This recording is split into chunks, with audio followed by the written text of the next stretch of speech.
সামান্য ঝামেলা নিয়ে ভাটপাড়া বিজেপি বিধায়ক পবন সিং বলেন, একটা ছোট ঘটনা নিয়ে বড় ঘটনা সৃষ্টি।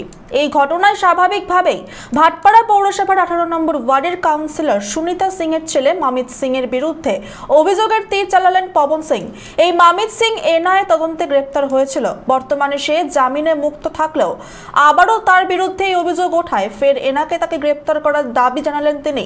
তার পাশাপাশি জগদ্দলের বিধায়ক সোমনাথ শ্যামের বিরুদ্ধে তোপ থেকে বলেন, ও একটা মিথ্যেবাদী, তার কথার কোনো জবাব দেওয়া যায় না।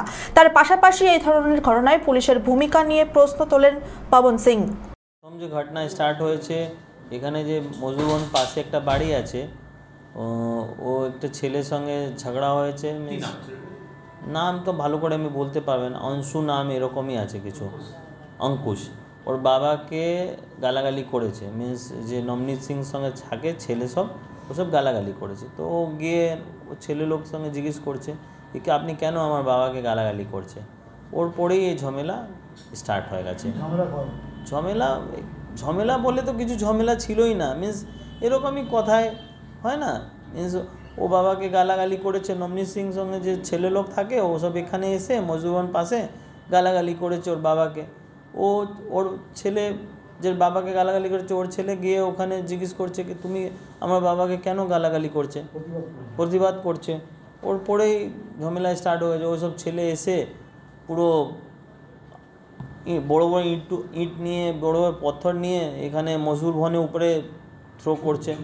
হ্যাঁ, তো এরকম চলছিল। তো ফির এমপি সাহেব এসেছে নিজে বাড়ি থেকে, উপর থেকে, আমিও আমার বাড়ি থেকে এসেছে। আসা পরে ওখানে গিয়েছে যে ছেলে সব আছে যে 18 নম্বর গল্লির মধ্যে থাকে। তো ওখানে কিছু দূর আগেই যাওয়ার পরে দেখছে কি আমারই উপরে বম চালিয়ে দিয়েছে। মিনস এমপি সাহেব ছিল আগে সিকিউরিটি ছিল, ওর পরে এমপি সাহেব, ওর পরে আমি ছিল। একদম পাশেই 2 ফিট আগেই বম গিরেছে।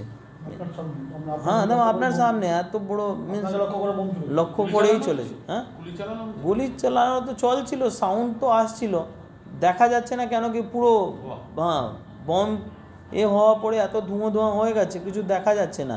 তো সিকিউরিটিকে লেগেছে, এমপি সাহেবকেও লেগেছে।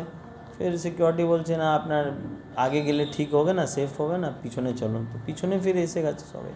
জগদ্দলের বিধায়ক অভিযোগ করছেন যে সমস্তটাই অর্জুন সিং পরিকল্পিতভাবে করেছেন এবং যারা বাড়িতে থাকছেন তাদের কিছুদিন ধরেই হুমকি দেওয়া হচ্ছে তার বাড়ি ছাড়ানোর জন্য।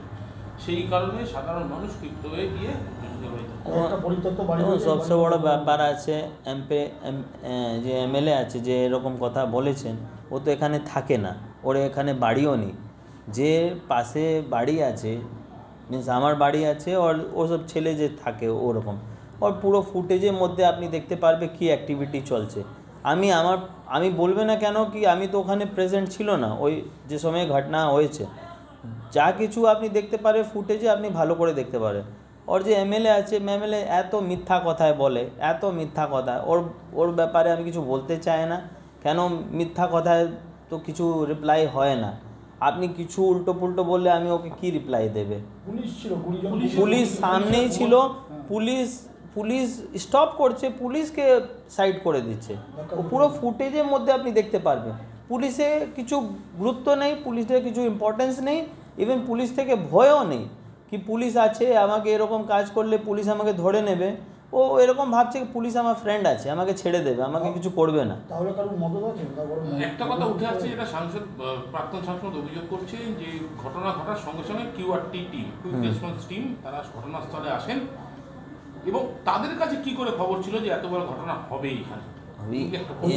এই ব্যাপারে তো আমি বলতে পারবে না, কেন এরকম যেরকম এমপি সাহেব বলেছেন আগে তো আসেনি। যেরকম ঘটনা হয়েছে এত দের থেকে আপনি দেখছে কি ও সব ছোট ছোট বাচ্চা, মহিলা সব এত বড় বড় ইট নিয়ে আমার বাড়ির পাশে, মিনস বাড়ির উপরেই আমার পথর করছে। ওই সময় তো পুলিশ কিছু করছে না। হতেই পারে, কেন কি এত জগদল থানা তো প্রচুর দূর নেই এখান থেকে, 2 কিলোমিটার দূর হবে, 2-2.5 কিলোমিটার দূর হবে। আর পুলিশ পাশেই আছে, পুলিশ তো নিজে পুলিশকে ফোন করে তো এখানে করতেই পারবে, ইনফরমেশন দিতেই পারবে। এত লেট কেন হয়েছে বলা আমার খুব মুশকিল।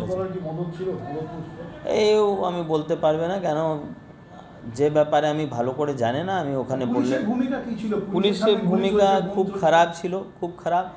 এত হওয়া পরেও আপনি দেখবে কিছু ওর উপরে কেস হবে না, কেস হবেও তো এরকম কেস দেবে কি 2 দিন পরে বেল হয়ে যাবে, ঠিক আছে। এই জন্যে নমনীত সিং উপরে তো এনআইএ কেস ছিল আগে থেকে, ও তো বেলে এসেছে, ওকে তো এনআই কোর্ট থেকে ওকে মিনস বলা আছে কি আপনি এরকম অ্যাক্টিভিটি আগে করলে আপনি ফির যাবে।